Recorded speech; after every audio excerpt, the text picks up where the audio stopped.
Hi hello guys, ఎలా ఉన్నారు అందరూ? నేనైతే ఇంకో వీడియోతో అయితే మీ ముందుకు వచ్చేసాను. ఈరోజైతే నేను నువ్వుండలు అయితే చేసుకోబోతున్నాను. ఈ నువ్వుండలు ఎందుకు చేసుకున్నానంటే ఇవైతే హెల్త్కి చాలా మంచిది కదా. నేనైతే ఆంధ్ర నుంచి అయితే బెల్లం అయితే తెచ్చుకున్నాను. మా అమ్మ వాళ్ళైతే నువ్వులు అయితే ఇచ్చారు ఫ్రెండ్స్. మరి ఎందుకు వీటిని ఇలా ఉంచేయడం అని ఈరోజైతే నేను నువ్వుండలు అయితే చేసుకుంటున్నాను. ఆ వీడియో మీతో అయితే షేర్ చేస్తున్నాను, అప్లోడ్ చేస్తున్నాను. అయితే నువ్వులు అయితే కొద్దిగా వేపుకొని ఉంచుకోవాలి. దానికి తగ్గట్టు కొద్దిగా బెల్లం అయితే తీసుకోవాలి. నేను కొలతల్లో చెప్పలేను ఫ్రెండ్స్, ఎందుకంటే నేను ఎప్పుడు కొలతల్లో వేయలేదు. నేను అంచనా చేసుకుంటాను. అయితే కొద్దిగా బెల్లం తీసుకొని గ్యాస్ పైన అయితే పెట్టుకోండి, పెనం పెట్టుకొని బెల్లం అయితే వేసుకోండి. కొద్దిగా వాటర్ అయితే యాడ్ చేసుకోండి ఫ్రెండ్స్. ఎక్కువ వాటర్ అయితే యాడ్ చేసుకోకండి, పాకం వచ్చేసరికి టైం అయితే తీసుకుంటుంది. నేను కొద్దిగా వాటర్ వేసుకున్నాను. బెల్లం నాది కొద్దిగా కాబట్టి కొద్దిగా వాటర్ వేసుకోవాలి.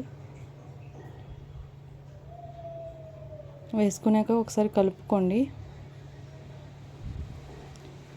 చూడండి ఫ్రెండ్స్, నాకైతే పాకం అయితే వచ్చేసింది.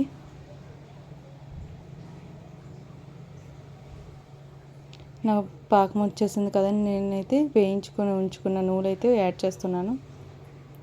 ఎప్పుడైతే యాడ్ చేసుకున్నానో సిమ్లో పెట్టుకోండి, గ్యాస్ సిమ్లో పెట్టుకొని బాగా కలుపుకోవాలి ఫ్రెండ్స్. నూనెలన్నిటికీ బెల్లం అయితే బాగా పట్టాలి, అందుకని కొంచెం సేపు బాగా కలుపుకోండి. సిమ్లో పెట్టేసే కలుపుకోవాలి, హైలో పెట్టారంటే మొత్తం మాడిపోద్ది. చూడండి, నేనైతే అలా కలుపుకుంటున్నాను. నూనెలన్నిటికీ బెల్లం అయితే బాగా పట్టాలి ఫ్రెండ్స్.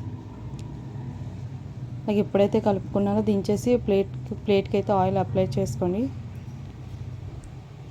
ఆయిల్ అప్లై చేసుకున్న తర్వాత నువ్వు ముద్ద అనేది ప్లేట్లో వేసుకొని చుట్టుకోవాలి. మీరు ఫాస్ట్గా చుట్టుకోవాలి, చల్లగా అయిపోతే ఆ ఉండలు అనేవి సరిగ్గా రావు ఫ్రెండ్స్. అందుకనే వేడిగా ఉండేటప్పుడే మీ హ్యాండ్స్కి ఆయిల్ అప్లై చేసుకొని చుట్టుకోవాలి.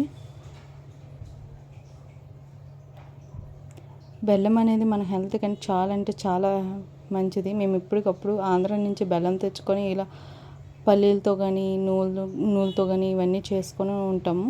Okay friends, bye.